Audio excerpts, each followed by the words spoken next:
What's going on YouTube? This is SG1 Sports and you're watching our Big Ten channel. Gonna start our schedule previews here with the Michigan Wolverines, the defending national champions, and looking at this 2024 schedule with the new Big Ten and everything, it's gonna be very interesting.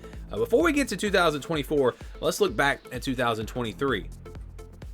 Here was the schedule from 2023, and it was a really easy schedule for Michigan.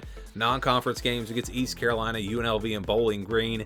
You look at their games, it really doesn't matter who they would have played out of the West because the West was so bad last year.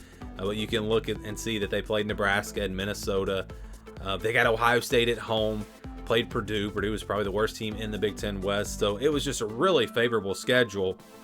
And they were able to get through it without a loss. And then, of course, when the games really mattered in the playoff, they were able to get a couple of wins and win a national championship. But it's going to be a much tougher road for them in 2024, not just because of all the roster turnover and this team just probably not going to be as good as they were last year, but just because of the schedule. And here is that schedule. Before we go game by game, let's kind of break it down. We'll start with the non-conference.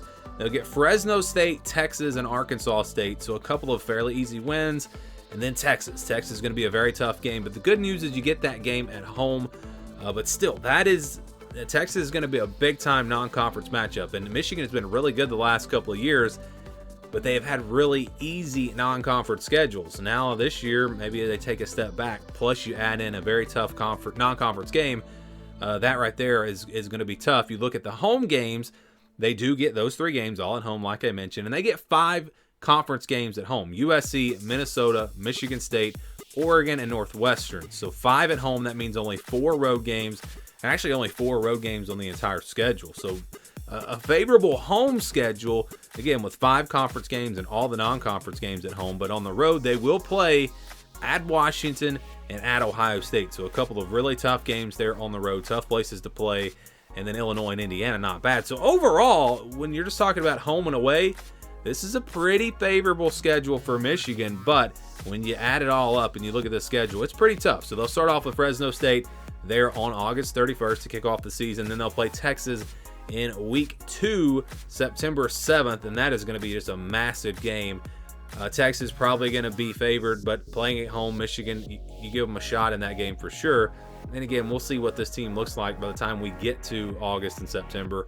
I feel like they have to make some additions in the transfer portal. We'll see. But Arkansas State there on September the 14th, and then they'll play USC. So their first Big Ten game is against USC, and that sounds funny. I realize that, but yes, USC now going to be in the Big Ten, along with, of course, Oregon, UCLA, and Washington.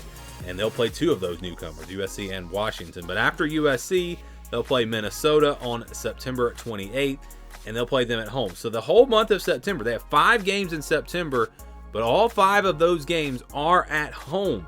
So they don't leave to go on the road until October the 5th, and that'll be a game against Washington, a team that they just played the national championship. But Washington is in a very similar situation to Michigan. They have a lot of roster turnover, a new coach.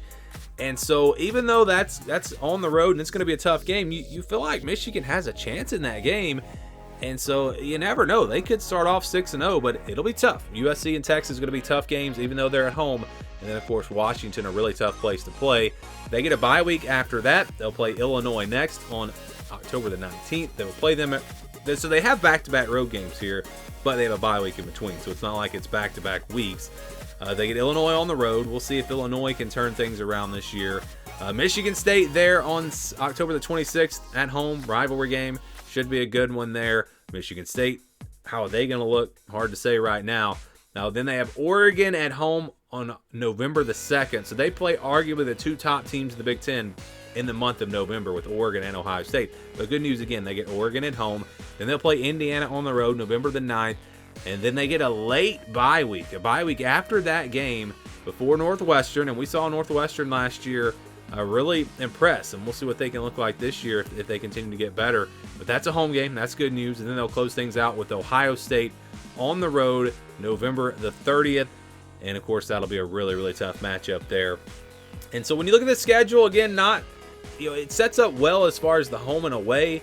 But it's a tough schedule in terms of just the teams that they play.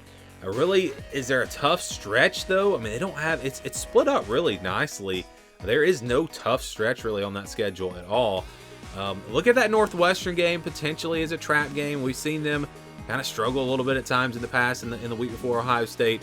And Northwestern could be a feisty team. But all in all, again, it sets up in a good way in the fact that all their big games are kind of split up. You don't have any back-to-back, and they get a lot of those big games at home. But it is just going to be a tough schedule because of the teams that they play in 2024.